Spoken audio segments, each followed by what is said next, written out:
Hello and welcome to the CFB edition of the Super Show. I'm your host, Walter Waddell, aka Deuce85, joined this week again by my guy Jake Kucheck, the secret play finder of the world. The Super Show, bringing you all the hits. We are often imitated, but never duplicated. Lots of shows out there trying to be us, but they're not. I feel very good about our process. This is the last regular season slate. Conference championships. I think next week there's a makeup game or two. There is Navy has a game, I believe. So there'll be like a small showdown slate or a 2-gamer here or there. But this is basically it for the large slates. After that, it's going to be bowl season. We'll have content for that, but this is the last shot to really make some money. So, Jake, I know you've had a busy week, but you've had time to look at the slate now. How are you feeling about the last week?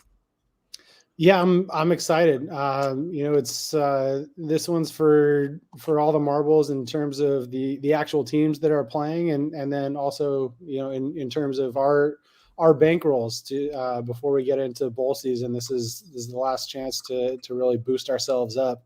As far as this slate goes, I think it's pretty wide open. I think there's a lot of different ways we can go, which is the type of slate that I like. I like there to be a lot of options to get to, and a lot of different ways to get to the top. So I'm excited about it.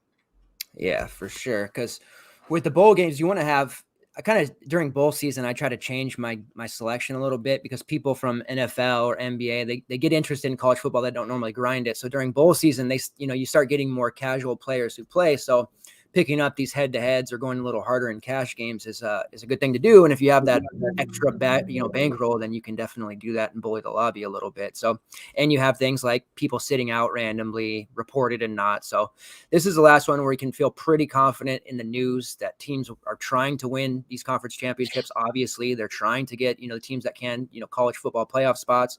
So guys that can play are going to play, and I don't expect any funny business that we've been seeing. So it's a pretty good 8-game slate with a couple of games that are very high scoring that we think obviously will be chalky, but outside of those two, there's a lot of different spots to go. So like you said, there should be some good variety with lineups. We are going to cover all 8 games, go game by game like we do. We'll give a 3-man core at the end, which will be interesting because I don't think it'll fall in line with everybody else. And then we'll talk prize picks as well. We've been doing very, very well. We have a prize picks tracker on our FTN daily site now.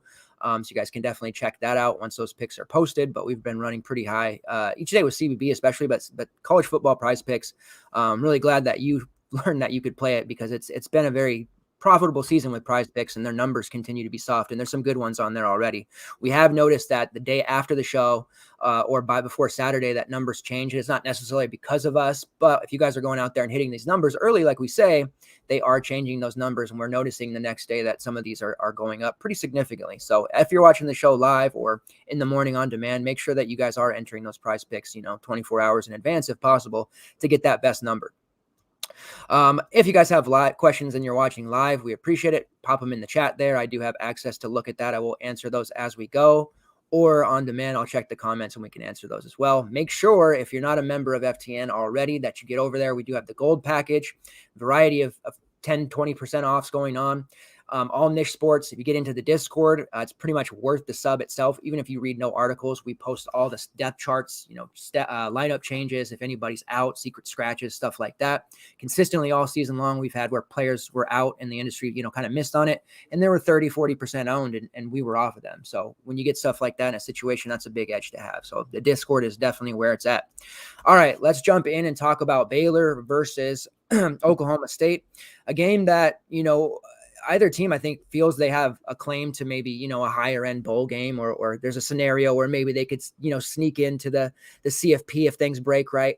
Right now I have it as a 5.5 point spread for Oklahoma State, 46.5 over under. And, when Baylor was on the slate last week, we kind of talked and we mentioned, Ebner and all that, but I didn't personally think he was going to be that heavily owned, even at 4.4 is a good price. So I'll admit I whiffed there. It's still a decent week for us, but the fact that Ebner was, like 60% owned in some spots at 4.4 was chilling. He did only carry the rock, 12 times 38 yards, but he had 118 receiving yards for a touchdown. So that kind of hurt. We did make it up in other spots, thankfully. But if he were to be in play again, this week, 5.3, I would definitely consider it if Blake Shapen was the quarterback again. If it's, Gary Bohannon, I don't think that I would be too interested just because it seems like Shapen looks to throw to Ebner a lot. I know he had the 4 catches, 4 targets. The week before that, he had 7 on 7 targets. But, with Bohannon running and some of these other things, the opportunities aren't always there for Ebner. Whereas with Shapen, obviously 1 game sample, but it really seemed like he was targeting him a whole lot. We know Oklahoma State's defense is pretty good, elite, one of the best in the Big 12. They're not going to allow a lot of deep passes. They're not going to get beat deep very often. They're pretty stout overall. So the way to get, move the ball is either through the run or through the short passes. So Ebner could be a decent play. At least he's 5'3" on DraftKings to where I don't have to, be blindsided by his chalk. I usually have a pretty good pulse on guys' ownership levels, but that one definitely hit me for a loop. I didn't expect that one. But I also was pretty high on Blake Corum, who was very, very close to breaking the slate if he didn't, fall down on that touchdown run or whatever, have his ultimate speed. So we're going to be talking about him again today. As far as, anyone else on Baylor, Abram Smith at 6'8", that's a pretty intriguing price for him.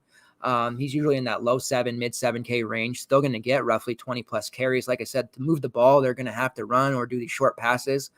He does catch the ball a little bit, but 6'8", if he gets that 25 plus carry volume, I think he could definitely make it. Whereas in this passing game, I'm really not looking at anyone on the Baylor side of things. And then for Oklahoma State, Spencer Sanders has been a decent QB at 7.2. I think he's certainly viable. I'm not going to be building my lineups around him. If I were to fall there in an alt build, I think it's definitely, an option.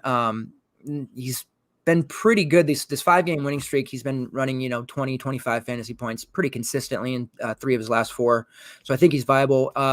Otherwise, I think we could see some ownership on Jaylen Warren, who's only at 6'6". The Baylor rush defense has been a softer unit. Warren, maybe some people are sour on him because the last couple of games, his carries haven't been that high. They've just been blowing people out. They blew TCU out. They blew Texas Tech out. They had a pretty confident win over West Virginia. They beat Kansas easily where he only had 9 carries. So it was only recently, against Oklahoma where they had a close game and they had to throw a lot. So it kind of phased him out a bit. So we really haven't seen the Warren that we're accustomed to seeing. I know against TCU, he had 17 carries and 3 touchdowns. But volume-wise, we're used to seeing him carry the ball, 28 plus times. And I think that's definitely something that could happen against Baylor because, like I said, their rush defense has been beatable. There's going to be a lot of talk of these upper tier receivers as well. So Tay Martin is a guy that I ended up using on one of the secondary slates last week. His ownership's going to be low because he's 7'3".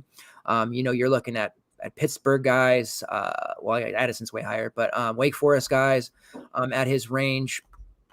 Brock Bowers, who I'm really high on, Devin Thompkins, who's been getting a lot of love, Cephas, who is a primary pairing partner for Crum, who we're going to talk about. So you're not going to see a lot of ownership on Tay Martin. And I think that's a pretty big mistake considering how involved he's been, during this winning streak, especially. He's 20 plus fantasy points in 3 of his last 4. He does lead the team with 92 targets, and he has a stat line of 61 catches, 854 yards, and 7 touchdowns. So, again, it's not a guy that I'm probably going to start my lineups with, but I think that this game, while I do like the under betting wise, I think that the primary options are going to be high scores. So where, if there's only like 27, 24 type score, I could see like Martin scoring 2 of those touchdowns. And on the other side, Ebner and Abram Smith getting, those 3 touchdowns, what I mean by concentrated. So Tay Martin is a guy that, I plan on running multiple lineups. I typically run just one or go single entry stuff, but I definitely want multiples just to get exposure to these guys that on an all day slate aren't going to be used, or people are going to be afraid of using their PMR too early. So if I can get Tay Martin 5% on an 8-gamer where he has an opportunity to, put up 25 plus, I definitely want exposure there at the 7.3. He won't have to face their difficult, the Baylor defensive side. They have a couple guys that grade out pretty high. It seems like they're going to be on like Brendan Presley, not so much on, on Tay Martin because of short throws. So I don't think he's going to see the hardest part of their defense, and I'm pretty confident. And they used him on running attacks last week, and he scored a rushing touchdown. So kind of that Khalil Shakir mode. They're going to try to get him the ball as much as they can. So what do you think, man, about that? Like PMR strategy wise, people worried about using PMR. This game's getting a lot of talk of the under. People may be ignoring it. Like, what do you do with a game like this? Yeah, I mean, at first glance, like you see that total, and the natural inclination is just kind of shrug it off, move on, right? Save your bullets, and I do think that's a mistake. I think the player I agree with you the most on is Tay Martin. I think he has probably the most explosiveness out of anyone in this game. And that's not to take anything away from Ebner, who scored a long touchdown super early last week, and we were super, tilting about that. And Ebner and Abram Smith can both be explosive in their own right, but you got to take into account the matchup and pace that this game's going to be played at. So with Tay Martin getting a lot of target volume and being a pretty explosive player, and also a guy that they look to in the red zone, that's the trifecta of things that you want in a guy that's going to have a reliably high fantasy output. And I mean, the only game that he's truly busted all season was when they went up huge against TCU, and it was just like blowout central, and he didn't do anything. He still ended up with like 4 catches and 40 something yards. It's not like he had a complete zero, but they just didn't even do anything. That's not going to be the case here. They're going to need him to be the guy. I'm not super into Jaylen Warren. I've kind of soured on Jaylen Warren, actually. Like there was a time when they were running Jaylen Warren like 30 times a game, regardless of circumstance or game flow and all that, or at least getting a ton of touches. But that's kind of calmed down. He hasn't seen that level of volume. I don't know if it's a function of him being banged up, or them realizing like, hey, if we keep doing this, he's gonna get banged up. I realize it's the conference championship, and all hands on deck, so to speak. So they might try to pound him a little bit more, but I think Tay Martin's going to have more success anyway. So that's probably where I'll end up going. And then, man, it's tough to get to any skill position against Oklahoma State. I realized that Ebner had that explosiveness in his long receiving touchdown last week. I don't see the volume being there for him. I certainly don't see the efficiency being there for him this time. So if I'm taking anyone from this game, it's probably Tay Martin and moving on. Awesome. All right, so moving on to a more exciting game, one that we should see a lot of ownership on. That's no secret. We have some action on the slate.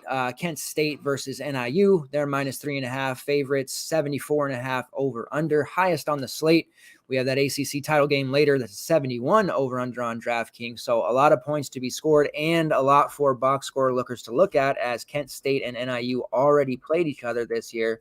A game that was played in the 80s, 90s, and went very, very late. Rocky Lombardi went off. Everybody went off. Lots of fantasy goodness. So I know you wrote up a piece about this game for betting wise, but you've also been studying DFS. So lay it on us, brother.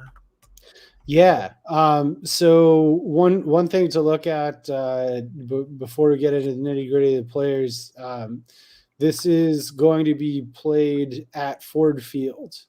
So fast track, dome stadium, in just like a scenario that is ripe and perfect for fantasy goodness, and just not much defense on either side of the ball, or from either of these teams at any level. They don't stop the run, they don't stop the pass, and both teams have playmakers at all of those positions, and so that's why the total is as high as it is, right? So that said, they're familiar with each other, right? Like they did play earlier in the year, and so maybe they're a little bit more understanding of the tendencies than they were the first time they played. But man, I think this one's going to live up to the hype.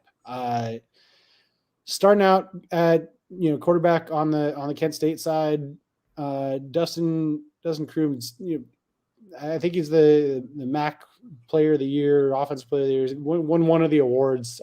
Just phenomenal quarterback from a DFS perspective. Decent real life quarterback too. I don't know if he's going to be getting any looks from the teams that play on Sundays or not, but he's certainly been a guy that we go to all the time for DFS purposes. One of the best things about him is he is very much known to call his own number once they get close to the goal line. Not a huge running threat in terms of being super efficient all the time. He'll have some games where he breaks a couple. I think he was only over 100 yards once this season. So it's not like we're getting Michael Vick numbers out of him, but he does have kind of a nose for the end zone and taking in those 5 and 6 yarders when they get close there. So always love to see that out of your quarterback. I think I would be surprised if he's not one of the most highly owned quarterbacks on the slate, if not the most highly owned quarterback on the slate. It just everything stacks up for him in this one to have a bonkers kind of outing, and the ceiling is there. He's a guy that will have a pretty stable 25 to 30 type of game, but that upside, that 45-50 slate breaking kind of game is there, and that's happened a couple times this season. So definitely going to be going to him quite a bit. The logical thing then to do would also be to play a receiver or two. The targets have kind of whittled down to just Cephas and Abram as of late. It kind of seems like the Nykeem Johnson that we saw earlier in the year and the Sean Polk that I would love to see more of. I think there's a lot of talent there with just Sean Polk, and when he does hit, he seems to hit for pretty long gainers and hopefully gets in the end zone every now and then. But those two have kind of fallen off. It's kind of recently been a lot of Cephas and a lot of Abram. Last game, pulled up, it's 9 catches for 79 yards for Cephas and 7 catches for 138 yards for Abram. So obviously able to support both receivers. I certainly with those prices at 71 and 54 respectively, I think you can certainly make the argument for stacking both of those up in there if you're going to have a lot of pieces of those games. If you want to get, I guess, a little bit different and not go just the traditional QB wide receiver stack, but throw in a second wide receiver as well. Just be cognizant that you're probably not getting 2 touchdowns out of each receiver because you're probably getting one of those pulled and run in. And also the run game isn't too bad either. Marquez Cooper has kind of been the guy all season in terms of volume and has continued to be. There's nothing bad that I can say about Marquez Cooper. He's been successful and efficient. He's gotten 20 plus carries each of the last 4 games. Put up over 100 yards in each of those. In 3 of those 4, and scored at least once, and 2 times has scored twice in those 4 games as well. But he's not the only mouth to feed in the backfield. Xavier Williams also has kind of come on of late. 13 carries for 168 yards and 2 touchdowns in their most recent game, in a game that Marquez Cooper also had 24 carries. So they were just hitting on all cylinders on offense, through the air, on the ground, just everything was clicking. And I think that continues into this championship game. And so I'm obviously very heavy on the Kent State side. I did pick them minus 3.5. I think they're going to take care of business here, but that's not to take anything away from NIU. Who's been a force in their own right offensively. Didn't have Rocky Lombardi to close out the season, and that was probably just kind of they wanted him to get healthy. Didn't want to necessarily play him when they knew they had the conference championship coming up. But he's been good. He's had some ceiling games, close to and over 40 once. He's also had some floor games, and so he's not anywhere near as consistent as what you're going to get on the Kent State side, but prices down a little bit at 7,500. I can see an argument for using both quarterbacks from this game. If you are going to have a 2 quarterback build, I wouldn't talk you off of that. The running backs, they've used primarily Ducker, and he's certainly gotten the volume. they pound him quite a bit. I think he had, you know, back-to-back 30 carry games. So kind of the same thing we saw with Jalen Warren, seeing a ton of volume early in the season, backing off a little bit recently. The fullback had, and I this is something you'll only see in the MAC. The fullback had a 96-yard touchdown carry in their most recent game. So if you're thinking about going to Ratkovich at that discount, I think he's 4,600, something like that. 4,600, yeah. So if you're thinking about going to him, just keep in mind he's probably not going to have a 96-yard touchdown as a fullback again. So might not be the value running back that you're looking for, but they do give him some touches. I would say, you know, that mainly takes away from Ducker and isn't really a play that I would be looking to. And then the receivers do have injury tags on Cole Tucker, and also on Tyrese Ritchie. So I don't necessarily know that we're going to know ahead of game what's going on with those guys. I certainly hope we get news.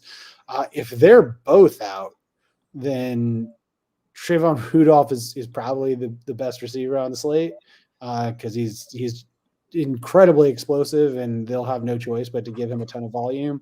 But we're going to have to get some news on Tucker and Ritchie before we start making any decisions on what to do on the NIU side. But I definitely, you know, those prices are all affordable.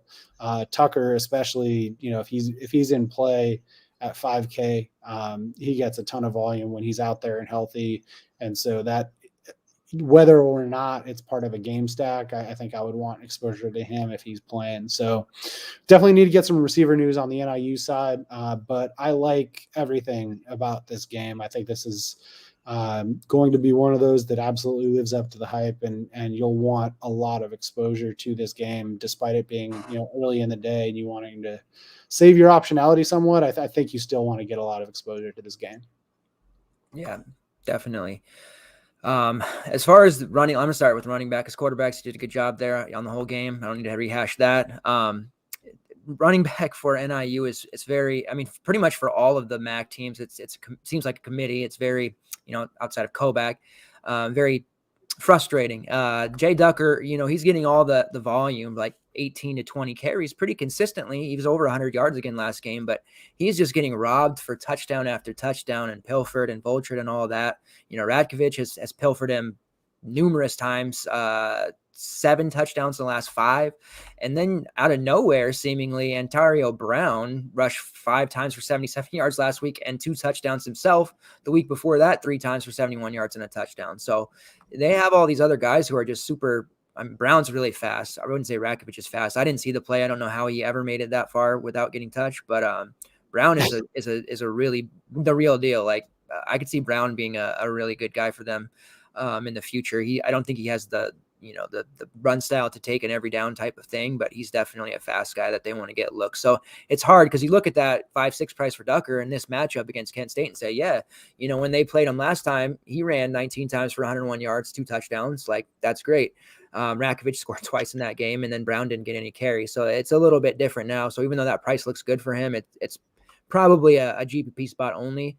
As far as the running backs go for Kent State, I wanted to touch on this because I really like Cooper. I've used Cooper probably more than a lot of people because I know every time Kent State's on the slate, everyone uses Crum. You know, that's the thing to do. And a lot of people have a thing against using a running back with him, but you know, he's been in that mid 5K range. Pairing him with Crum, which is an unconventional type of build, has paid off. You know, the last 4 you mentioned, he's over 20 carries. He's been well over 20 fantasy points in 4 of his last 5. He had a 30 bomb last time out against NIU where he rushed for 173 yards, 2 touchdowns. In that game as well, Williams rushed for over 100 yards on 15 carries. So they are giving up 218 yards per game on the ground. So there's going to be plenty of opportunities here for Cooper and Williams to score. The price is up on Cooper at 6.5, but I still think he's a really strong play with Crum, and running back to me is looking like the pay down spot. That's unusual for us. You know, at the church, we like to pay up for premium running backs, but this week it's looking like pay up at QB, pay up at wide receiver, and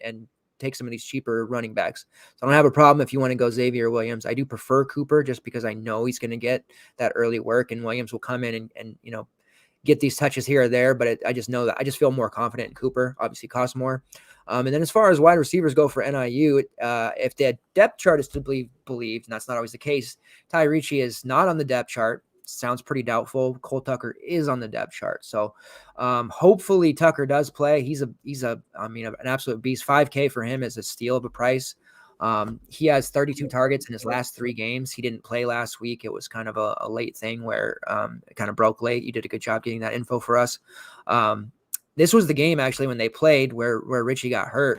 He had 4 for 60 in the first half quarter. It was looking like a monstrous game for him. I had him that day, and he got hurt and couldn't come back in, and it ended up being the Trayvon Rudolph show. He had 14 for 309 and 3. So context is everything here. If Richie played, that wouldn't have happened. So I know people are going to look at that and say, well, I got to play Rudolph and expect that, but there's almost a very sub 5% chance he's going to ever put up 300 receiving yards in a game again, let alone this fast. So if Tucker were out, like you mentioned, then maybe he has a good chance because he'll get all the volume. But to me, it looks like Cole Tucker's going to play.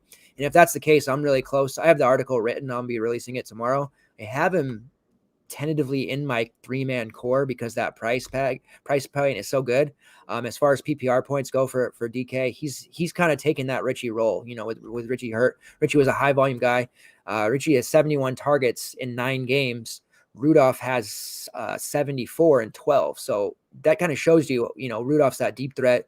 Richie's the guy that the Lombardi or whoever's playing quarterback for NIU this year, they look to him and pepper him. Tucker's really taken that role, and he has, like I said, 32 targets in his last 3 games alone. So that at 5K to me is a lock. If there's any inkling that he doesn't play or, we don't get, there's some talk of him not warming up and we don't have definitive answer, then I am going to have to pull him. So make sure you're in the Discord because I think I am going to have him as a core, but if any funny business happens, then we can't risk it because that will ruin the entire slate. There are smaller slates throughout the whole day, but I would hate to lose the main slate that fast on something stupid. So luckily it's an early game, so we will be able to make that decision early on.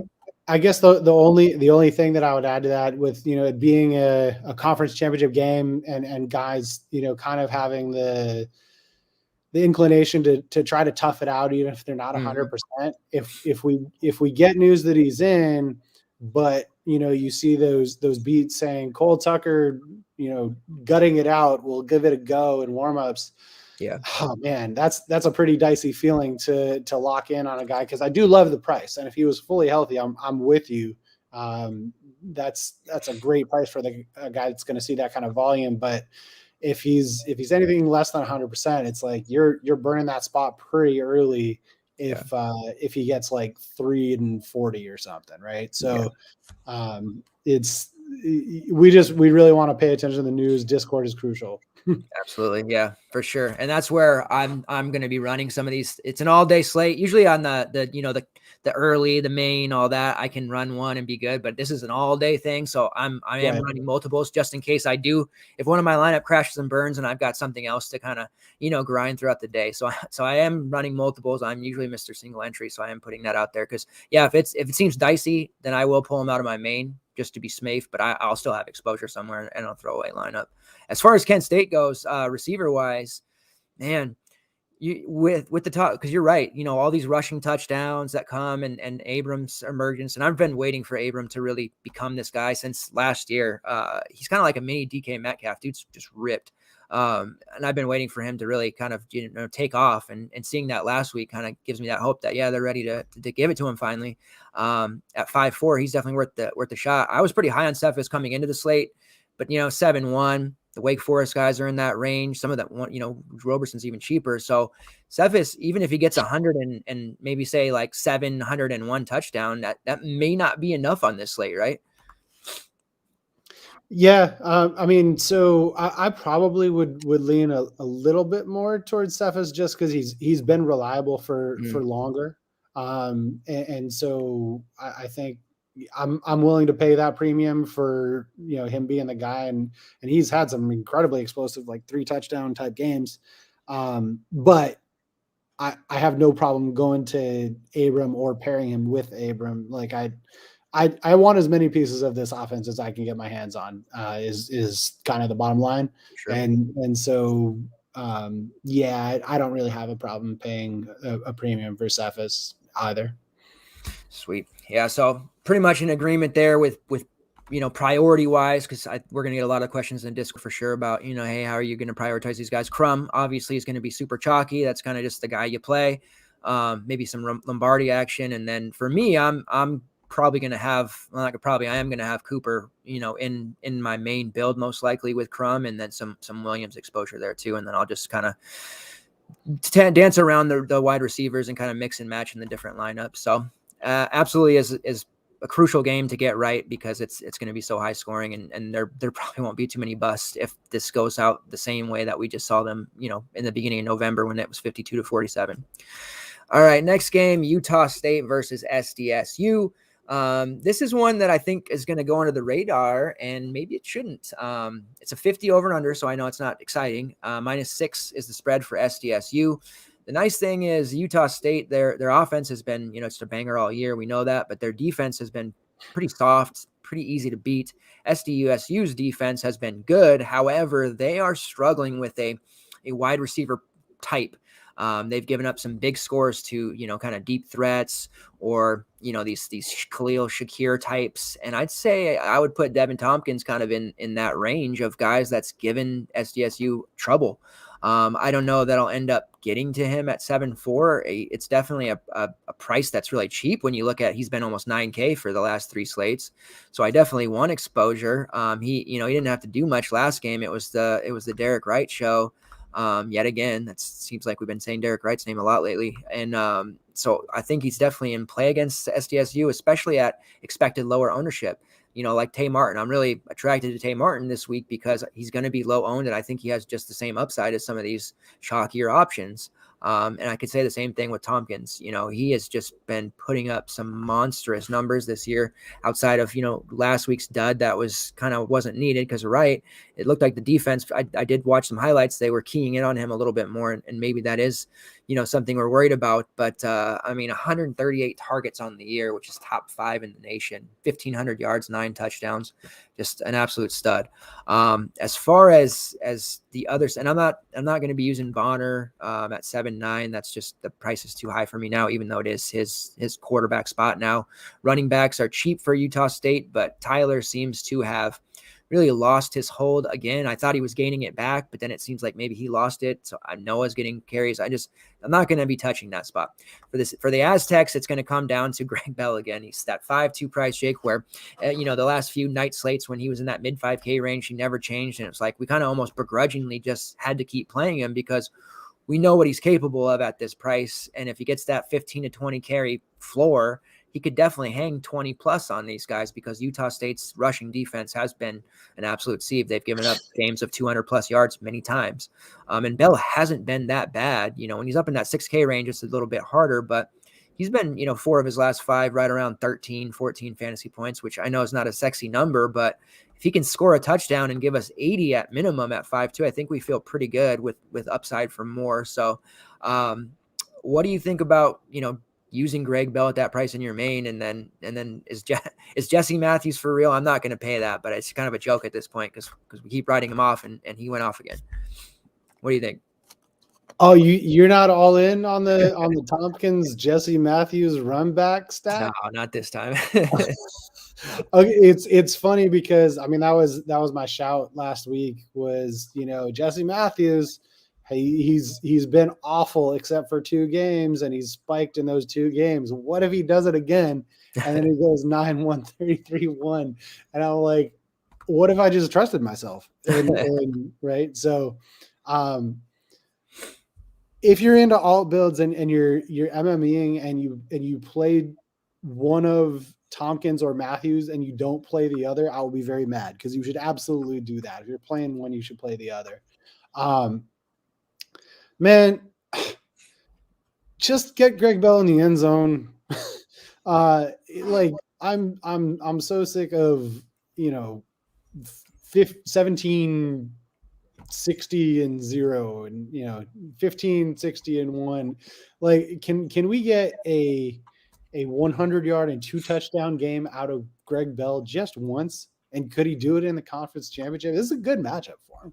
I think we've done it all year. He kind of owes us at this point. I don't want to, do the whole, gambler's fallacy thing, but they clearly like him.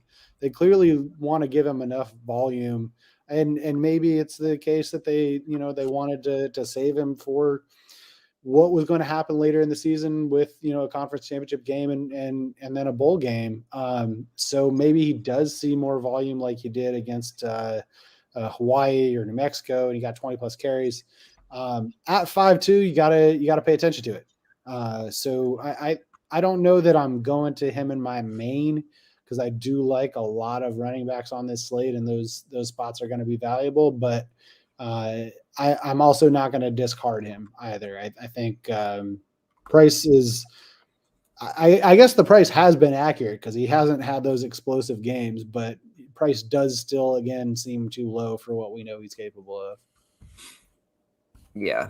And like you said, he definitely owes us an explosion game. This could be it. He's still, despite really kind of not doing a whole lot and being under 100 yards, he's knocking on the door of 1,000 yards for the season. He has 947 rushing yards. So he kind of came out the gate as the Greg Bell we expected. 4 of his first 5, he was over 100 yards, touchdown average, putting up 25 fantasy points, and it hasn't been happening. And all of a sudden this Aztecs passing game is suddenly flourishing.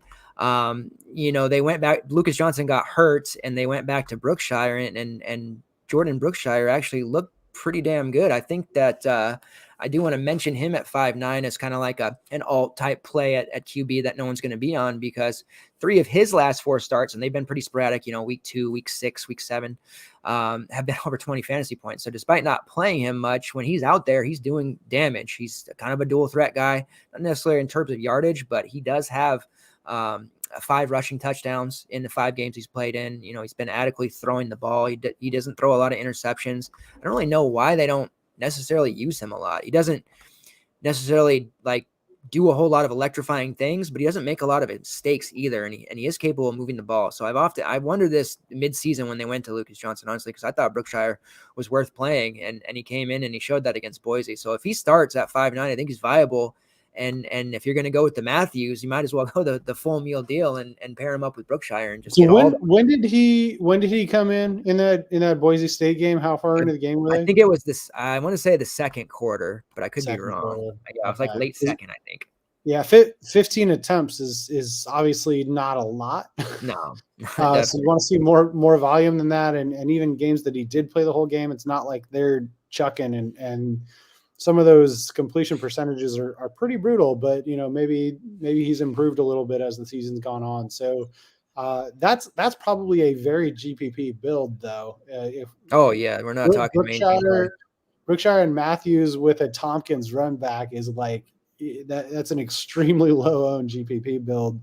Yep. That now I'm gonna have to throw it in, because if it hits and I didn't, then we're gonna be talking in the future, and I'll be like, man, why? So yeah, I'm probably gonna have to play that at least once. And yeah, because if he only throws it the 15, 20 times, but he gets the touchdown connection to Matthews, it's a pretty good bet. He's probably going to run for 50, 60 yards and score. And at 5'9", if he gets a rushing touchdown on top, he's going to be over that 20 fantasy points in a hurry. And that's kind of what he's done in the 3 games Arizona, New Mexico, these are easy defenses, but to do it against Boise State is kind of impressive too. Cause he hasn't been the best passer, and maybe that's why Lucas gets to play over him, but it seems like he gives them the best chance to win.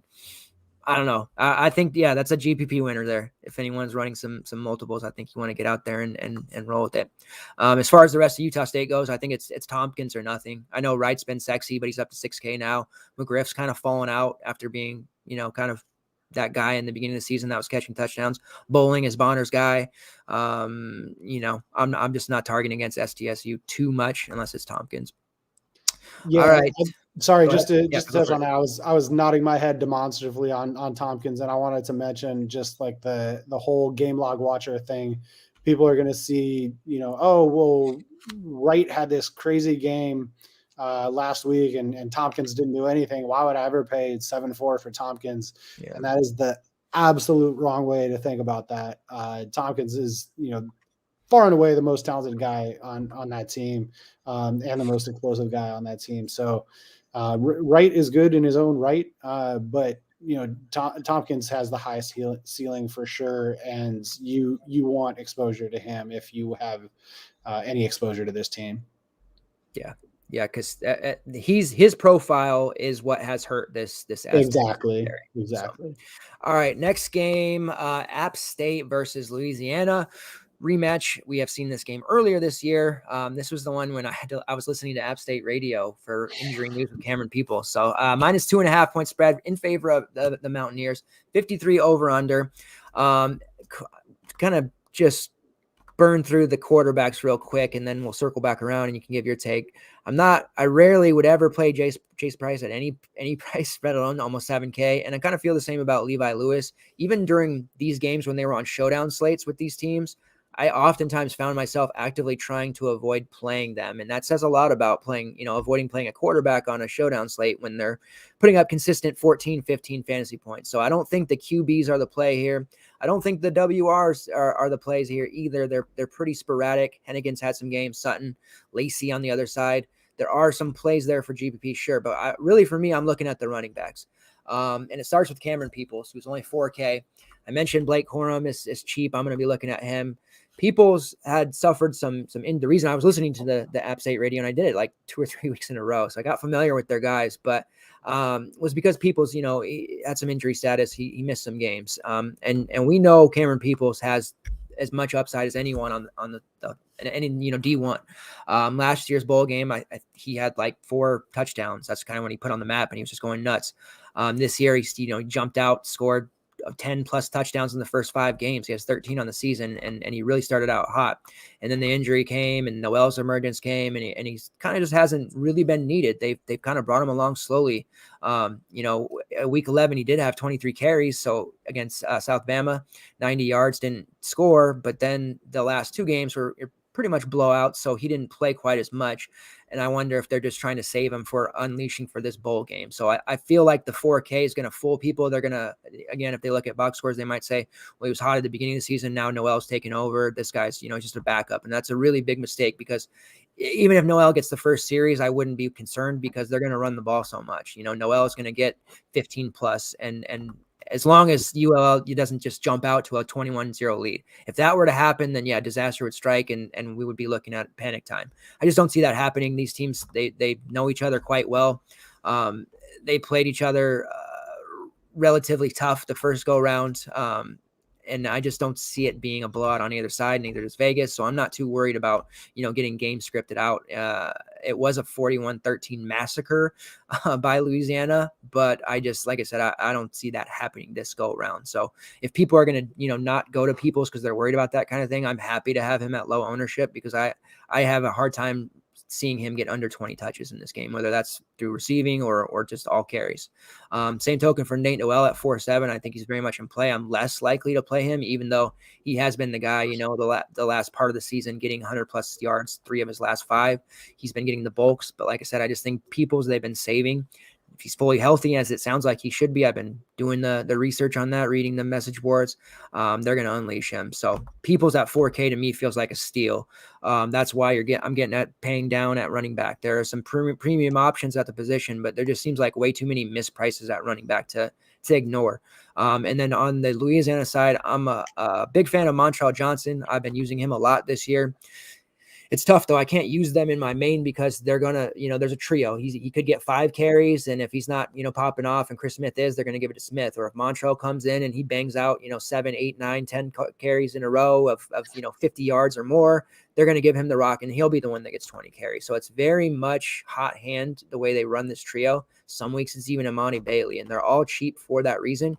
Chris Smith is probably the one I'm least likely to use, and that's burned me in the past, but at almost 6K, he is just as likely as to put up 4 points as Montreal is for 1.5K cheaper. So if I want to go with one of these guys, it's probably Montreal. See, last week in week 13, he only had 5 carries, but 62 yards. His YPC has been pretty impressive in a lot of those types of games, and he's a big time touchdown equity guy. He has 11 touchdowns on the season, so he is my preferred play. But for me, it's really Peoples in this game, and I know that people are going to find a way to write him off, and they're going to look at this game and think that, oh, well, Louisiana already blew him out. Why would I want to take anybody? Maybe the running backs on the Louisiana side, whatever. But it just seems to me that Peoples is a very good play. And I could be running into the, Corum last week at his price. I thought this is just a no-brainer, 8% owned, like give me all the Corum. And I was almost a genius, 6 carries, 80 something yards, but it didn't quite work out. And maybe that happens to me at Peoples, but I'm just willing to take that risk at 4K. So what do you think about the price of a guy like Cam Peoples, who, is 7K most of his career, and anyone else in this game? Yeah, I remember the first slate of the season, Peoples was like the lock of the slate, right? Like he was the man, and Noel, he was going to get some of the series and get his touches, but it was Peoples, and everybody knew that. Everybody was on him, and he was pretty cheap that slate too, relative to what his upside was, and he crushed. And he has that talent still. Like he's still the same dude. I think that's what a lot of people will forget over the course of the season is, these guys are not different people, even though their salaries, fluctuate up and down. They're like, this is still the same guy. And I think you're absolutely right about, them not really like they've had some certainly less than competitive games to close out the season. So they haven't needed their workhorse, and they know they're going to need him for this game and certainly in a bowl game as well. So yeah, I'm right there with you. I think at 4K, especially if you're going to be stacking up quarterbacks and receivers in some of these higher total games, this is a place to get some value to enable you to do that. Another guy that I want to give a shout to is big game Malik Williams, the star of the Coastal Carolina dethroning 10-206-1 against one of the better defenses in the country in Coastal Carolina. He's 4,300. So if you find yourself not going to Peoples or Noel in the backfield, and you want to go with a receiver in this game, he didn't really have it against ULL the last time. 6 catches, 38 yards, not a whole lot there. But in games that are not blowouts, Malik Williams has really shown some, and also in some blowouts, he's scored some points, but he was getting a lot more volume in the more competitive games. And this being a more competitive game, I think we might see that again a little bit. So potentially another source of value from the passing game, even though we're going to mainly be focusing on the running game in this one. For sure. All right. And then moving along to a game that a lot of people are going to, whether they follow college football or not, will be watching. It's the SEC title game. It's Bama versus Georgia. Georgia's just been steamrolling and blowing out everyone. 49.5 over under, which is kind of low for Bama. We're kind of used to Bama games being somewhat high scoring, maybe not so much lately, but their offense is always so good. And, their defense hasn't been a Bama defense that maybe we're accustomed to the last 2 years. Really, they've been a targetable defense. We have Georgia a 6.5 point favorite. This is a game I know you went into extensively, so lead us off here. Yeah. So I'll start by saying I want one player and one player only on the Georgia side, and that's Brock Bowers. And let's go. All right. I know that you're probably in on that play too. Hell yeah. But they've not needed the problem with Georgia all season is that they've not needed any one guy to do too much. And the problem for Brock Bowers with that perspective is that he's going to do a lot regardless of how little you need him to do, right? So the last 2 games, 4 36-2 and 3 102. And he's a tight end, by the way. Like he's not a 5'10", 180-pound Deshaun Jackson type. Like he's a big dude. And that kind of plays into where you can attack Bama. They've had some struggles against move athletic tight end types. And this is like kind of the alpha of that type. So incredibly good spot for Brock Bowers. I'm not really super interested in any other pass catcher from Georgia.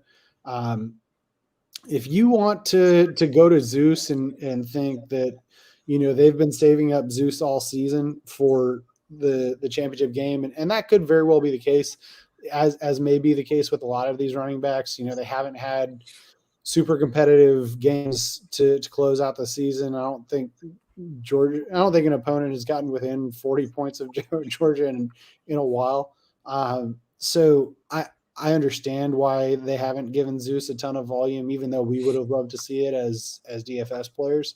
But I think it's very possible that we see like a 15 to 18 carry game with possibly also some catches out of the backfield for Zeus, Zamir White, if you're not familiar with the nicknames. I think that's very much in play as well.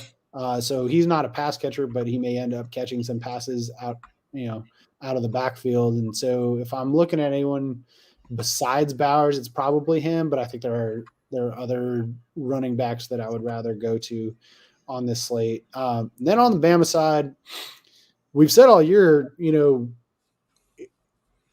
players against Georgia are kind of an auto fade, but I don't think that we can do that here. If you did happen to look at the bets right up, I don't want to give too much away, but I feel good about Alabama in this matchup. And, Georgia hasn't really been tested a whole lot. Obviously, we know that Alabama had a less than stellar outing in the Iron Bowl, relative to what we're usually expecting to see out of that. Jamison Williams being taken out of that game early really affected their ability to operate the offense, the way that they're accustomed to. And I think that this is going to be a whole different story. I don't know that you can pay $8K for Jamison Williams on this slate, but his presence does open up John Mechie, potentially also the tight ends underneath as well. I think it's going to be a little bit dicey getting to a Bama tight end. I mean, they haven't seen a lot of volume, but I could see like a 2-30-2 game coming from one of the Bama tight ends. I couldn't tell you which one. So if you're going to go, somewhere, it probably isn't Slade Bolden. I'd love for a Slade Bolden game to hit. I feel like I say that every time Alabama's on the slate, but it hasn't come together yet. If you're going to go to somebody, it's probably Williams or Mechie. We do have some, injury, lack of certainty, lack of clarity with Brian Robinson. Don't play Brian Robinson at 7,300 against the Georgia defense. That's not the spot. What is this Trey Sanders price though? 6'1". Oh yeah. Well, okay. So yeah, jumping the gun down to the next guy. So we're the Trey Sanders fan club over here. We've been like the only guys to play him, I think, in the last 2 months, right? Yeah, having been down at 3K in consecutive weeks, and so we thought he was going to see a good amount of volume against Arkansas, and then it turns out Brian Robinson got hurt, and he saw a good amount of volume against Auburn. Didn't do much with it, but at least he saw a double-digit carry, he saw some catches out of the backfield. He's an explosive guy, but 6'1". That's wow. insane. Yeah, that was crazy. So yeah, don't play an Alabama running back. If you want to get super wild with it, I think Bryce Young is going to be pretty low owned. I don't see a lot of people going to, paying a premium to use a quarterback, which is one of your premium DFS slots, against Georgia. There's just why you would just play Kroom and you'd have a lot better game environment.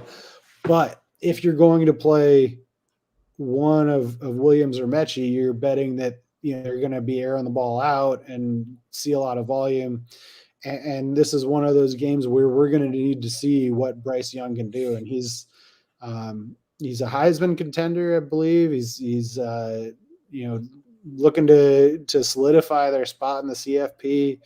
He's an Alabama quarterback, and they tend to show up in pretty big spots. And I think Nick Saban will have the guys ready. So I don't hate a GPP move of using something like Marquez Cooper and hoping he gets all the touchdowns in that game, along with a Bryce Young and pairing him with Williams or Mechie. I think that's – and if you do all that with Matthews and Thompkins in that game, you're the least owned of everything on the slate, and you absolutely crush if all those hit. But from a game theory perspective, people are not going to be on the Alabama offense, which is nuts because they're one of the best offenses in the country, and they're going to be scared of that Georgia defense. I think that Georgia defense hasn't been tested quite like this and schemed for quite like this, like Saban's capable of. So I am interested in Bryce Young and pairing him up with one of the two receivers, probably not, double stacking with Bryce Young there, but at least, taking a glance at what those stacks would look like and what else I can do with them, because they're not cheap and they're probably not guys a lot of people will go to. So probably going to have some low ownership there. And if it does blow up and they hit on some long plays, you're looking pretty good. Yeah, and if you're doing that Matthews Thompkins, then you better throw my guy Brookshire in there for the 2 rushing touchdowns too, and then you're taking home the 10K plus prize or whatever it is. Bright, a couple of things. So Bryce Young, this is the cheapest he's been all season, even as a youngster. Yeah, that's a good point too. He's been 9.2 as his cheapest, and that was at the very beginning of the season, and he kind of popped off right away, and then he was up around 10K for most of the season, mid-9. So 8.5, you're getting the bargain discount. Yes, Georgia defense has been murderer's row, but we saw early on in that Tennessee game, it was a couple weeks ago, and I remember I was like, I guess we're big Hendon Hooker guys. Like we talk about him in the Discord all the time. We were like, I guess he's for real, because Tennessee they jumped out a little bit and they were running with them. It was like 17-14, and all of a sudden Georgia said no more, and they won 41-17. But I don't think they will have the ability to say no more to Alabama's offense, right? It's a little bit higher of a level than Tennessee. So we do know that they can be scored on. I think that they weren't expecting it. It's almost better that Bama's been involved in these last 2 weeks, that they almost lost to Arkansas and Auburn, where Georgia, it's that we say this a lot in college basketball. It's almost better to lose right before the tournament, because you know what it feels like again. You get those undefeated teams coming in, or you ran through your conference tournament, and you kind of get complacent a little bit. And there's no adversity. Yeah. So I don't know how true it is in football necessarily. It's definitely in basketball, because I've seen it a lot in March Madness.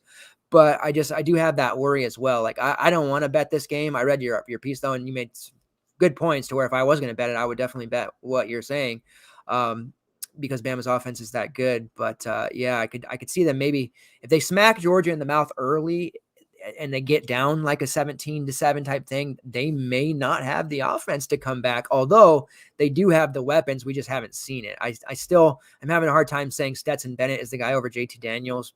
Still to this day, I'm having a hard time with it. It's going to be interesting. I think it's going to be higher scoring than maybe people think. With the Brock Bowers, when you said there's one guy you interested only, I wasn't sure if you're going to go the Bowers route. I thought maybe you'd say Zamir, who's fine, but it's definitely Brock. I have it written that I've been itching for the spot to use him all season, and I'm finally ready to pull the trigger. Basically, they've been blowing teams out left and right? So he hasn't even played the fourth quarter in, it seems like, forever, and he's barely even played the second half in a lot of these games. So the fact that he's even scoring, 4 touchdowns in 2 games, playing basically a half of football, is truly amazing. 46 targets, 37 catches, 652 yards, and 10 touchdowns, playing halves of games. So now that we get him in a spot where he's going to play a full game, and the tight end position or guys catching shorter routes against Bama, you can dig into it a little further, have given them trouble. So I don't want to say it's all tight ends, but it has been a certain prototype of player that's given Bama trouble. And Bowers is a guy that is not a real easy guard for most defenses. And this isn't Alabama's, defense from a handful 3-4 years ago that, would just blank teams like Clemson or Notre Dame.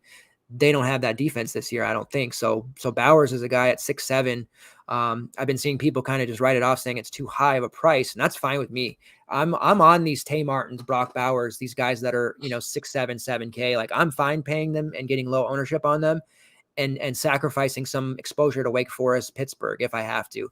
Might not end up being the right play at the end of the day, but it's going to give me a hell of a lot better chance to win more money and not tie with a bunch of people just playing Wake Forest, Pittsburgh, Kent State, NIU. Yes, it's sexy. Yes, you need to do it, but you also need to hit on plays like this.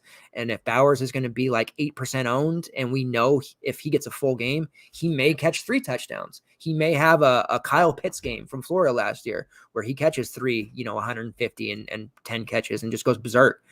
He has that level of ability. So yeah, I'm 100% on board with Brock Bowers. Happy to hear you say you're on board Tay Martin. It sounds like, we may have the ownership cornered on both of those guys this weekend. All right. I'm not on anyone else. I just, as far as paying up for Bama guys, they kind of priced them out for me. But I do like that Bryce Young price is definitely something that caught my eye.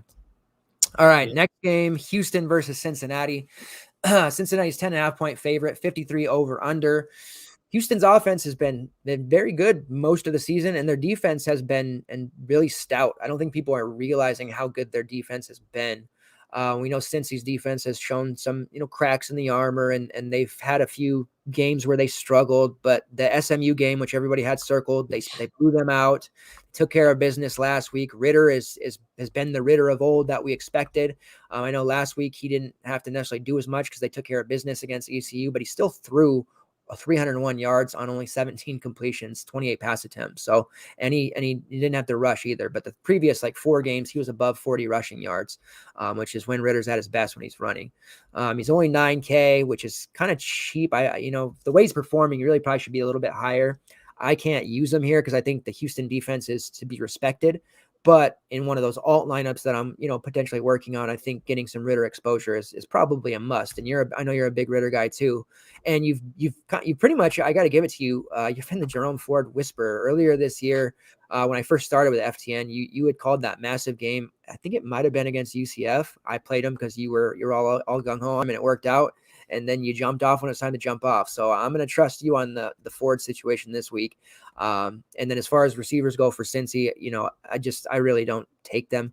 Alec Pierce is still a little priced out for me at 6'6". We'll start talking about playing him when he gets to that 6K range.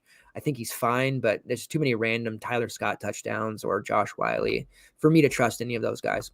And then as far as Cincy's defense goes, it's been good, but we've seen Tulane, we've seen Tulsa, we've seen guys score against them. So I am a bit concerned that they're going to have trouble with a guy like Nathaniel Dell, for example, who they priced him at that 7K range. So another guy in there with Tay Martin and Brock Bowers that may go a little lower owned because of matchup, but could potentially break the slate. Singleton, Jeremy Singleton has looked really good lately, back-to-back games over 80 yards.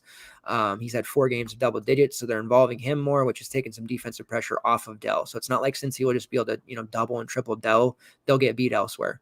And they have the running back, group with McCaskill and Henry to do some damage as well. And Toon is just good enough to do some damage as well. If they, like I said, if they're struggling against Tulsa and Tulane, I just question this game. And I think Cincy will win. I hope they'll win because I really want to see them in CFP, but I don't think they're going to cover that 10.5. If I'm going to bet this game, I'm taking the Houston side. So it's not a really big DFS target for me, but I think there's value with betting on this game. So what say you, Mr. Jerome Ford Whisperer? Well, the first thing I have to say is what happened to that price? Who do they think that he's playing the Cincy defense?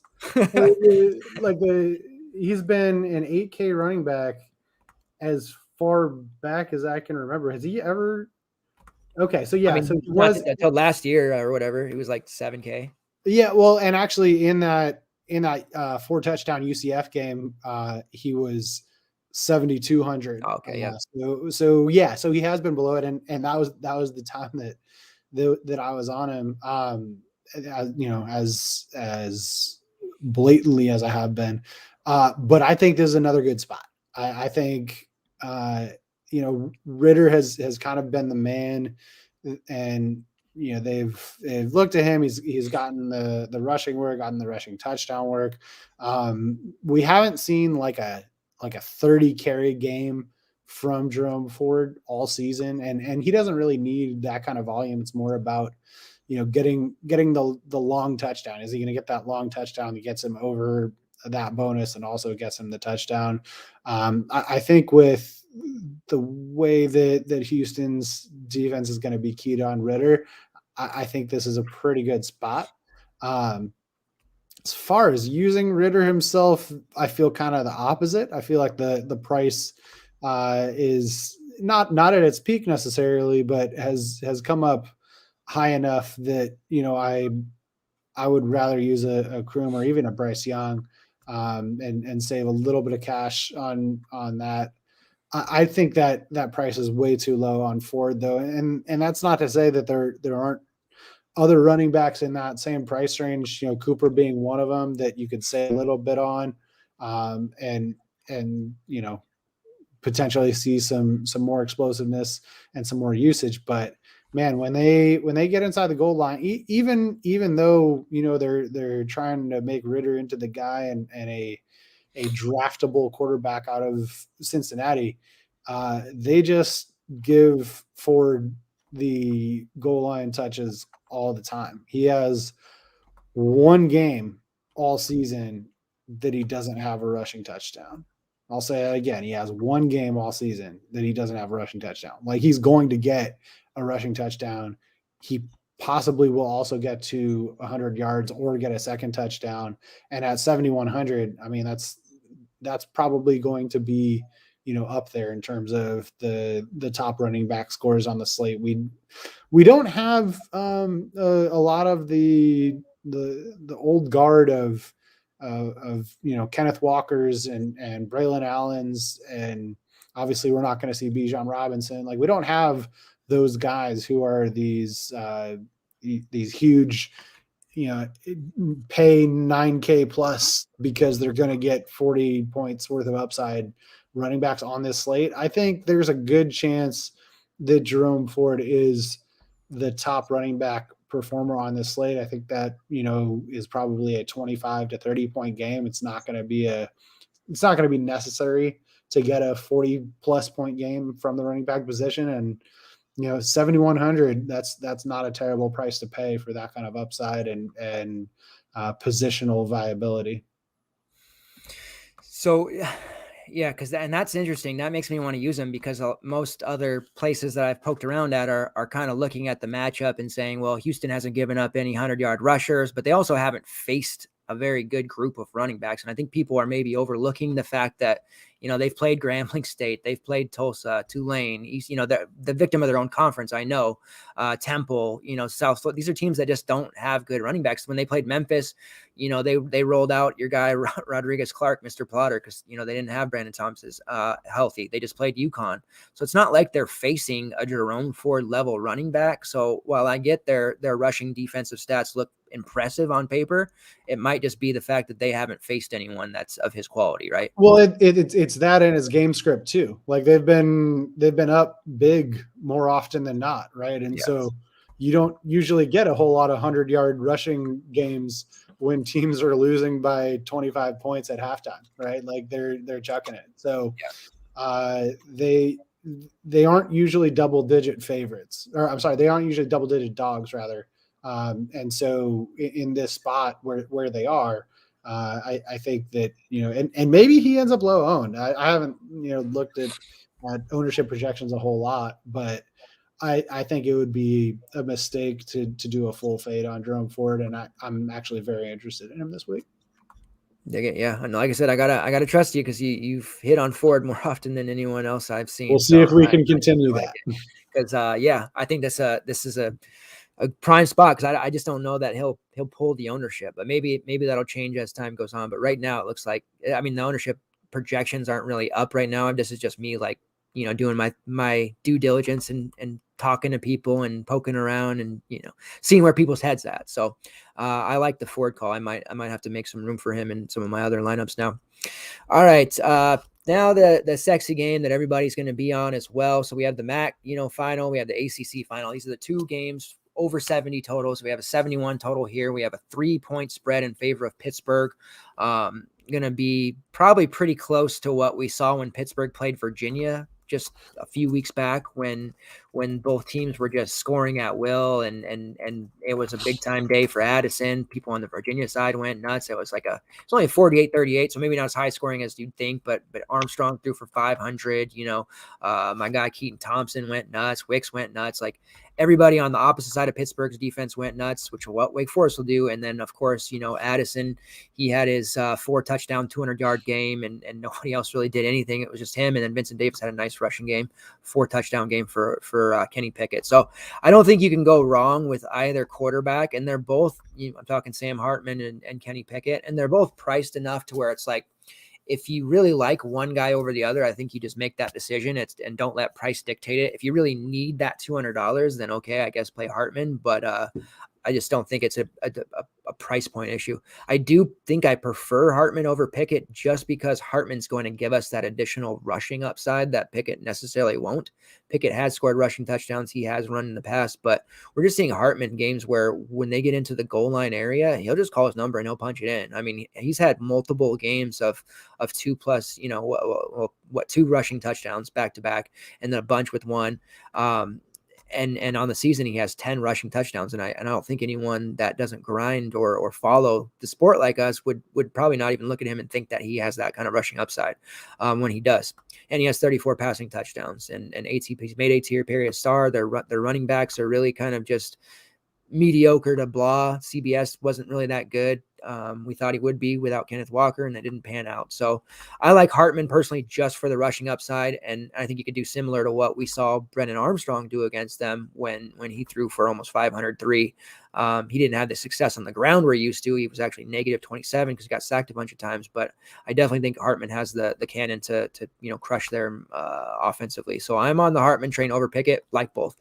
As far as wide receiver pairing options go, this would be a nice spot to go to Jacory Roberson when the industry is a little sour with him. He's only 6'5" compared to A.T. Perry's 7'7", so we're getting a $1,200 discount when they're pretty much the same target share, and it might not look like it because Perry's been scoring more, and you might fool yourself if you just look at logs or say, hey, Roberson's been, not doing as much. He has 97 targets to A.T. Perry's 99. So they both are 1,000-yard receivers. Roberson actually has more catches, less touchdowns. Perry has 13 to his 8. So the equity for touchdowns is higher for A.T. Perry.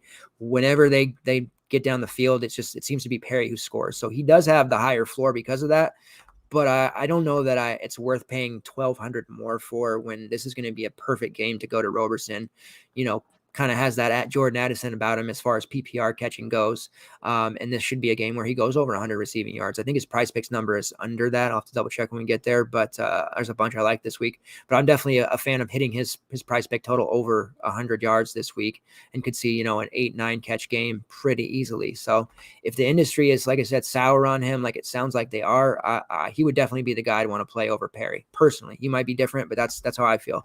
And then as far as Pittsburgh goes, man, Jordan Addison, it was really fun for me last year playing Jordan Addison at 4 and 5K, and he wasn't really that known, and he had these pop-off games, nothing like now, but you could tell he had like star power, major star potential, and coming into the year, he was high-priced, and we didn't get him on a lot of slates early on, but everybody knew him because he was just crushing the competition early on against, lesser tier teams, and then he just kind of rolled through the ACC and put up 31 last week, the Virginia game 61, which was just insane. That was the week we had the Ohio State stack, and we felt pretty damn good about ourselves. And then Addison says, no, just wait a second, and came over the top and doubled up our Olave score. But he is just an outstanding player. Do I want to pay 9.3 for him? I don't. Will I be defeated hardcore if he's chalk at that price and he goes for 204 again? Yes, I will, even if I get 30 from the guy I use instead, because he's shown that he has this slate breaking upside. And this is a matchup against Wake where Wake's weaker against the rush. We know that, but it doesn't really matter. They're not going to have the tools to stop Addison. It would help if Taysom Mack played, I think, just to take some defensive attention off, but he's certainly in play. I don't think that I'm going to get there in my main. It makes me extremely nervous. I'm scared that late PMR is just going to overtake me. But I just find out I have this thing about paying over 9K for a receiver, regardless of how good they are. Just a hang up I have to a fault. I would feel a lot better about using like Jared Wayne at 4.4 or Lucas Kroll, who's been very good to us at 3.9, the tight end, kind of a touchdown machine. Bartholomew has been scoring a lot for them lately. They do look to their tight ends quite a bit. So I think you can get some some cheap touchdown equity there if you want some value and exposure to this offense without, submitting almost 10K of your salary to a wide receiver. And then as far as the running game goes, Wake Forest giving up over 200 rushing yards per game. If my guy Israel Abancanada was out, I think that there's a real viability to guys like Vincent Davis or even Rodney Hammond, who are both under 5K. Sounds like Israel's going to play those, so this becomes a three-headed timeshare. You really can't take advantage of that Wake Forest matchup. I do think this is a touchdown game for Abancanada for sure, and he's been kind of the most consistent. But the carries are just going to be between 8 and 12, and he's going to get catches, and he had a return touchdown recently, and it's one of the games he played. So he does enough to pay that price off. But if we're going to pay almost 6K for him, I would like to see him hit 15 to 20 carries much more often. And the bad thing is, if he does, then they're just going to bring Davis in to vulture the touchdown to the red zone anyways. So I don't think we can take advantage of this Wake Forest matchup as much as I'd like to, because their rush defense has been atrocious. I hope whoever they get in a bowl game has a bell cow rock star that we can roll against them, because they've been very bad against the run. So the sexy game, ACC, the hammer, if you will. I know there's two games that start at 5 p.m. PST. So what do you think about this one? And I guess start with priority on Jordan Addison, because that's what I'm most interested to hear your opinion on. Yeah, so I think I'm kind of in lockstep with you on that one. I would love to find a way to pay up and get there, but you're passing on so many good spots that that 200-yard 4-touchdown game, that's the highest ceiling of anybody in the country, right? Like there's no one else that is topping that or even really coming close to matching that, but it's still a ceiling outcome. And so, yes, this is a high total, second highest total on the slate. Anytime you're over 70 points, you're expecting a lot of points to come. But I mean, we're pretty focused on Jordan Addison. I think that Wake Forest is also going to be pretty focused on Jordan Addison and be scheming for him. I mean, like you said, they've had trouble in the run game. They have had a little bit more success against pass catchers. It also may be the case that teams figured out they didn't really need to throw the ball against them a whole lot to move the ball and have success. But all of those things, kind of point to, this is not necessarily a ceiling spot for Jordan Addison, and it is a ceiling price. I assume this is the most expensive that he's been in his college career and this season.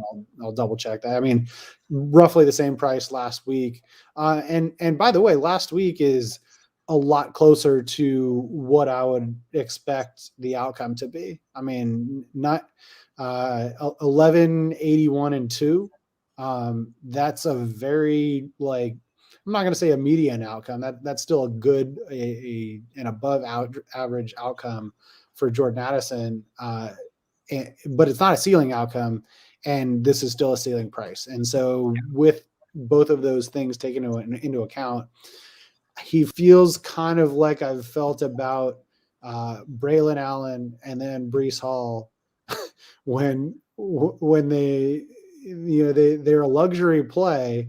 I'd like to find the salary to get there, but I'm not going to prioritize it. And I reference those two because in both of those spots they erupted for ridiculous games, and we're sitting there eating our words the next few. But you can always play Monday morning quarterback or Sunday morning quarterback, I guess, with college football. But I'm not gonna prioritize him because of the opportunity cost that that salary gets to you. There's not like a 3K guy that I can plug in at wide receiver or running back that allows me to have the luxury of paying 9K plus for a Jordan Addison. Yeah. So that's where I'm at on him. As far as other pieces, I'll kind of go quickly on the running backs. Yeah, exact same take. Give me a bell cow. Give me the flu for two of the three running backs and I want them to heal up quickly. I don't wish them ill by any means, but if 2 of the 3 Pitt running backs are unavailable, man, I'm going to have so much of that third guy that gets the carries. Also, another thing to note in that Virginia game that Addison did go nuts in, Pickett actually got hurt and came out for a couple different series, and they had the backup in there, and it was like an ankle or lower body injury of some sort that limited his mobility. And that took me off of Pickett, the following week, because I was like, okay, he's valuable in general, but also more valuable because he tends to run toward when they get in towards the goal line, has a good amount of rushing touchdowns. Hasn't done that of late, and lo and behold, he only had 3 carries the following week against Syracuse. So might be a little bit of a mobility issue for Pickett as well. And another thing that might take me a little bit off of Addison if Pickett's not able to extend plays and find a guy 60 yards down the field wide open as he has seemed to do with Jordan Addison from time to time. So you might have a little bit of a shorter passing tree for Pickett available. So just another quick note there.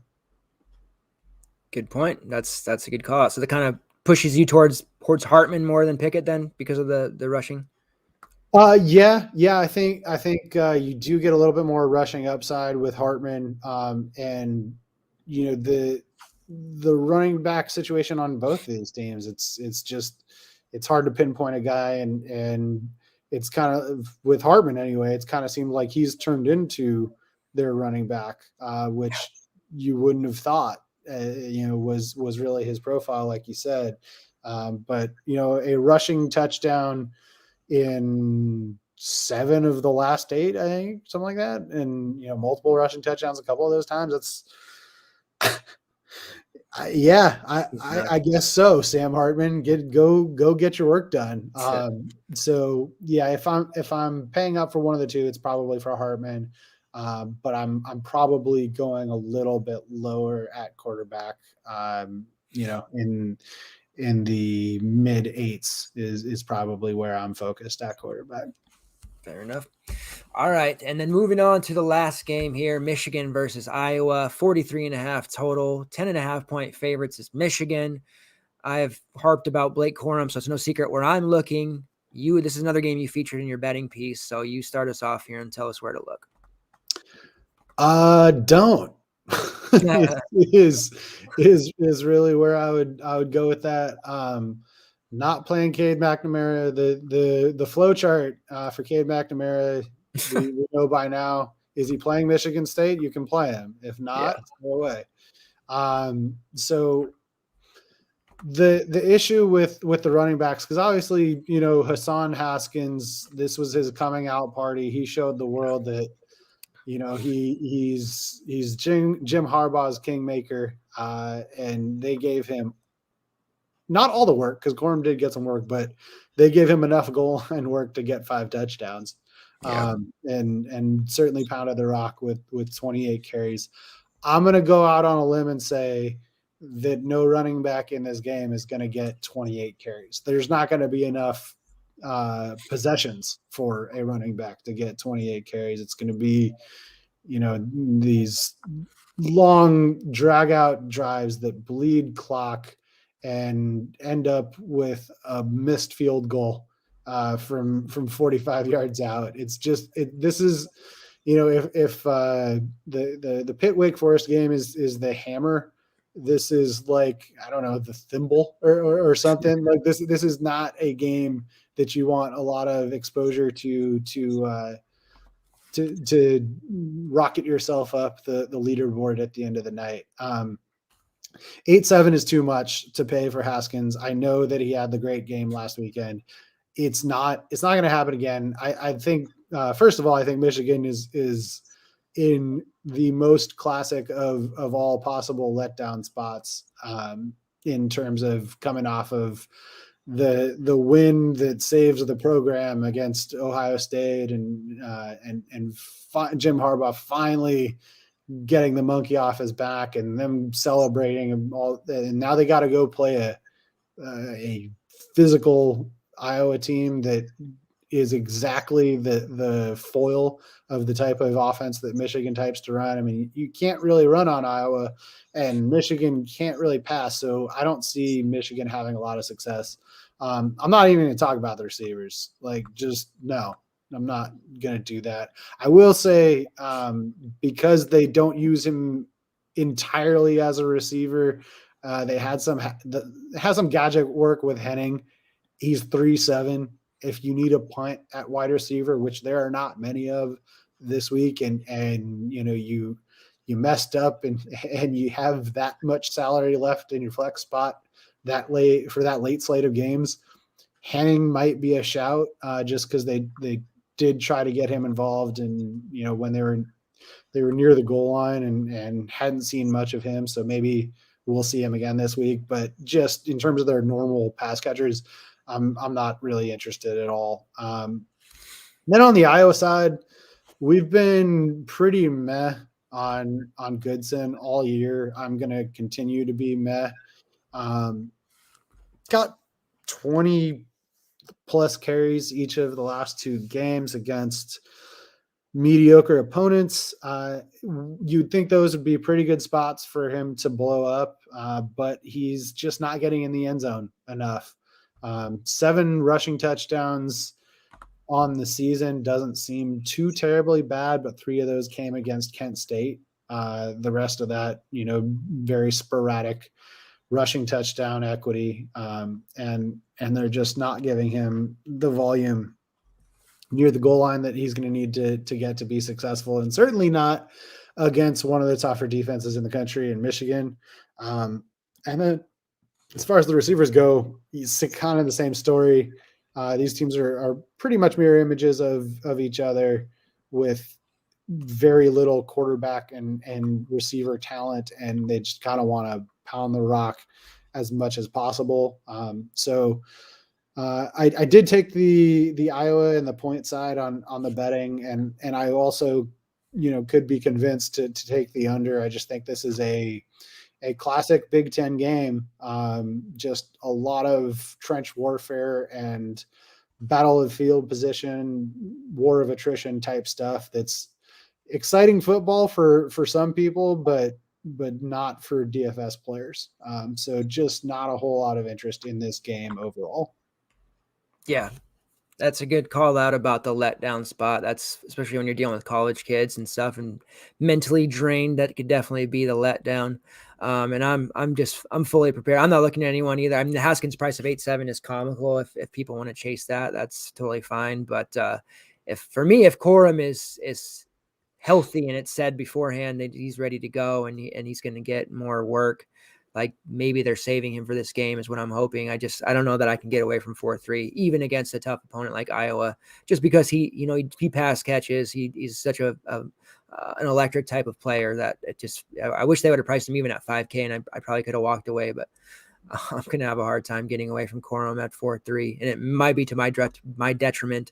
But him and Peoples together just opens up so much that it's tough, because I know what both of those guys are capable of. All right. So that is the slate. There is a 2-gamer tomorrow, which is Western Kentucky and UTSA, Utah and Oregon. Pretty much can tell you, I released a 2-game slate article, but I can tell you that you just want to play everybody from Western Kentucky and the road runners that you can. As far as cores go, right now I'm looking at Dustin Crum, which is pretty much across the board. Yes.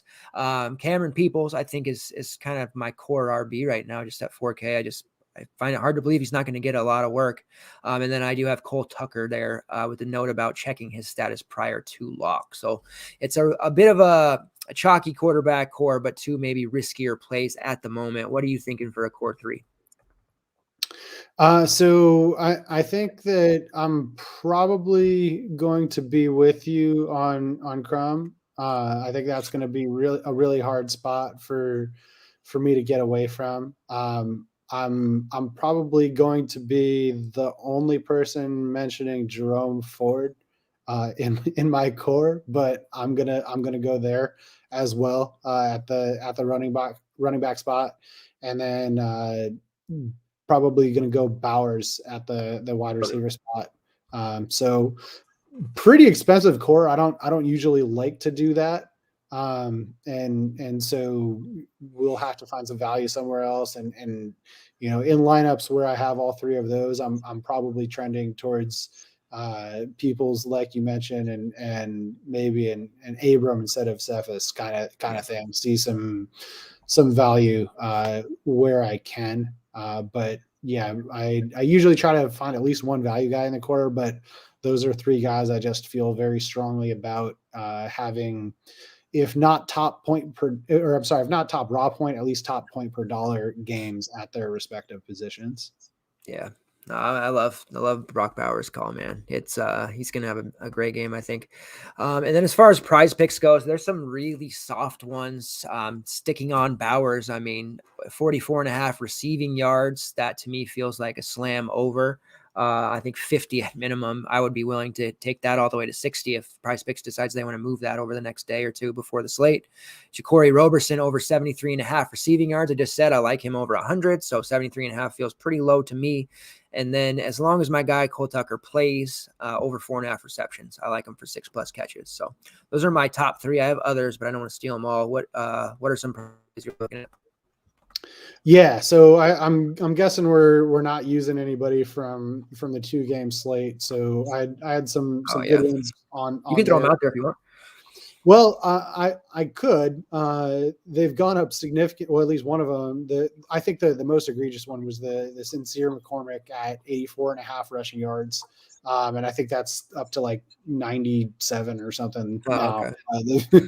They've gone up significantly since then. So it's not as good of a play, but I popped it in Discord the second I saw it, and I was all over that, all over the over on Sincere McCormick at that point. But in sticking with the theme of being anti Michigan because of the potential for letdown game, and like you said, we'll probably see a little bit more Corum. I'm under Hassan Haskins 104.5 rushing yards. I think that's probably too much. Even if he gets, that 20+ carry volume, I don't see him being efficient enough against an Iowa defense. And I also don't think he'll get the volume. So I think both of those factors are leading me to the under on Hassan Haskins. And then you didn't use Cephas, did you? No, not yet. He's on my list, but I saved him in case you had him. Yeah, so I'm gonna go Cephas over 89.5 receiving yards. That's a pretty easy one. I think you touched on the NIU guys, so I'll skip that one. I will go to Devin Thompkins over 95.5. Or did you say that one as well? No, just the Roberson, Bowers, and Tucker is all I got so far. Okay, perfect. Yeah, so I'll go to Devin Thompkins over 95.5 receiving yards. I think he smashes, like you mentioned. That's kind of the profile that has had success against San Diego State, and he might get there on 3 plays. So yeah, so I think those are going to be pretty solid. For sure. Just to add a couple, I do like, and it's kind of it's down my list. I don't rate when I put my article out. My PrizePicks plays aren't in preference order, but this would be kind of on the lower end, but I still like it. Greg Bell over 72.5 rushing yards. I just think this is the week that we're going to see him return to that early season form, and if not hit 100, I think we'll see him in that like 85 to 90 range. So I do like the over on 72.5. I feel like that's one that'll go up. So maybe hit that one early if you're on it. And then I know you're not liking Michigan. I certainly don't like Haskins, but I just feel like Corum, even against Iowa, if he gets 10 touches or more on the ground, 52.5 rushing yards feels too low for him. He's a different kind of runner than Haskins. Also, he's a little more elusive. maybe he can break one. And he had, I mean, shoot, last week he had 1 carry for over 60 yards. Obviously a different type of defense, but he could have that total in hand on 1 carry potentially. So I am buying these Corum shares here. I might be the only one, but I think over 52.5 rushing yards. I would certainly, I would certainly feel better about that than the Haskins number. Yeah. Oh yeah, definitely. If it was 100 feels much too high. If it was like Haskins 52.5, I think we'd probably be talking differently about that as well. Just because I think Corum's going to have to factor in more here. All right, so we got you guys game by game, cores, prize picks, all that solid. As we mentioned at the beginning, prize picks stuff they've been really fast with changing things. Even on the college basketball stuff today, there were 2 plays that I had released an hour prior, and I'm not saying it's just because of me, but I know people play those, and they had moved a full point on 2 different players within the hour. So they are being vigilant, and as they get action, I don't know how much action they need to take on a number before they move it. Might be 1, might be 10, I don't know. But they're definitely moving points fast. So if these lines we're giving you here, 36 hours in advance, if you like them, I would highly recommend you get them in right now before you wake up tomorrow morning and you see, Brock Bowers 60 receiving yards when you could have got him at 44.5. And that's pretty much it. Jake, any final words before we head out? Oh man, let's see. Let's go Brock Bowers, Jesse Matthews, Devin Thompkins stack. I like it. Let's dominate with that. That's going to be one. I'm going to have a Brookshire line with them, and I'm going to win the whole thing. So appreciate it. Everyone who watched live, thank you very much for your support. Jake, thank you as well. Great season. I can't wait for bowl stuff and just even getting into next season with a full season under our belt, 12, 13 weeks together. I think we can do some real damage. So it's been fun doing the show with you and just doing content with you in general. I appreciate it. Absolutely. All right. Good luck, everybody. Take care. Article out tomorrow morning. Let's finish strong this week. Later.